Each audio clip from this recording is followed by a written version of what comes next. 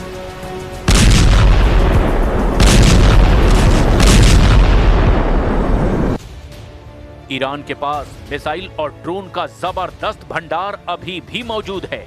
Iran के पास ballistic और hypersonic मिसाइलों की जो रेंज मौजूद है वो इजराइल पर खास तौर से बेहद भारी पड़ सकती है। ईरान के पास मध्य पूर्व में मिसाइलों का सबसे बड़ा और सबसे ज्यादा वैरायटी वाली मिसाइलों का जखीरा है। ताजा अनुमानों के मुताबिक ईरान के पास 3000 से ज्यादा बैलिस्टिक मिसाइलें हैं। हाइपरसोनिक मिसाइल फतह 1 और फतह 2 मिसाइलें हैं। ये ईरान के सबसे आधुनिक हथियार हैं। इनकी गति ध्वनि की गति से भी 13 से 15 गुना ज्यादा है, यानी मैक 13 से लेकर मैक 15 तक है, जिसे इजराइल का मौजूदा कोई भी एयर डिफेंस सिस्टम आसानी से नहीं रोक पाएगा। ईरान की इन मिसाइलों की रेंज लगभग 1400 से 1500 किलोमीटर है। जरा ईरान की लंबी दूरी की मिसाइलों के बारे में भी आप जान लीजिए। ईरान सेजिल मिसाइल 2000 से 2500 किलोमीटर तक मार कर सकती है और इजराइल के किसी भी कोने को अपना निशाना बना सकती है। यह सॉलिड फ्यूल आधारित है, जिसका मतलब यह है कि इसे बहुत कम समय में लॉन्च किया जा सकता है। खुर्रम शहर इसकी मारक क्षमता 2000 किलोमीटर है और ये 1500 किलोग्राम का भारी वॉरहेड ले जा सकती है। सटीक मार करने वाली मिसाइलें खैबर शेखन जिसकी रेंज 1450 किलोमीटर है और ये अपनी फुर्ती के लिए जानी जाती है, जो दुश्मन के रडार को भी चकमा दे सकती है। ईरान को ड्रोन सुपर पावर माना जाने लगा है। खास तौर से रूस यूक्रेन युद्ध में इसके ड्रोन्स ने शानदार प्रदर्शन किया है। शाहिद 136 इसे कामिकाज़े यानी कि आत्मघाती ड्रोन भी कहा जाता है। यह आकार में छोटा और सस्ता है, लेकिन 2000 से 2500 किलोमीटर की दूरी तक ये अपने टारगेट से टकराकर धमाका कर देता है। मोजर 10 ये ईरान का सबसे उन्नत ड्रोन है, जो 24 घंटे लगातार उड़ान भर सकता है और 300 किलोग्राम तक के बम या फिर मिसाइल ले जा सकता है। इसकी रेंज 2000 किलोमीटर है। शाहिद 107 ये एक नया टोही और हमलावर ड्रोन है, जिसे विशेष रूप से स्वार्म अटैक यानी कि दर्जनों ड्रोन का एक साथ हमला करने के लिए डिजाइन किया गया है। ईरान की क्रूज मिसाइलें पावे बेहद खतरनाक मानी जाती हैं, जो 1650 किलोमीटर तक मार कर सकती है और बहुत कम ऊंचाई पर उड़कर रडार से बच भी सकती है। ईरान का सुपर कैविटेटिंग टॉर्पीडो हूट पानी के नीचे 360 किलोमीटर प्रति घंटे की रफ्तार से चलता है, जो दुनिया के किसी भी युद्धपोत के लिए बहुत बड़ा खतरा है। ईरान ने अपना खुद का बर्बर 373 विकसित किया है और दावा है कि ये रूस के S-300 से भी बेहतर है। We are engaged in a full-scale war. Right now, the enemy has placed most of its hopes on knocking us down through economic pressure. You cannot conquer a nation with bombs, fighter jets, or missiles. To defeat us, they would have to come and face us on the ground.